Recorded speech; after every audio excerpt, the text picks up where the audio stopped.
आजच्या या भरघोस मताने जो विजय करून दिला, सर्वप्रथमतः मी मतदारांचा आभार व्यक्त करतो.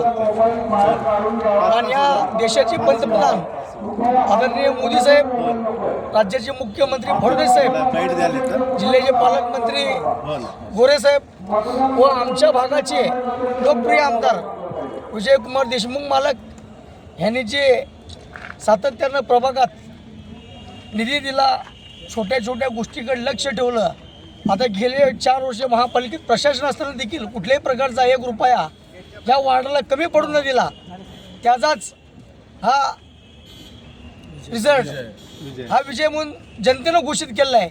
आणि असं याच्या पुढे देखील सर्व मतदारांनी भारतीय जनता पार्टीच्या पाठीमागे आपला आशीर्वाद असं ठेवा, एवढी मी विनंती करतो. मी माझी सर, आपलं हॅट्रिक झालेलं आहे, 5,000च्या पुढचा फरक आहे. आपला हॅट्रिक झालेला आहे, याच्या संदर्भात आपण काय म्हणणार? हे जनतेचं प्रेम आहे की सातत्यानं 3री वेळा मला निवडून दिलंय.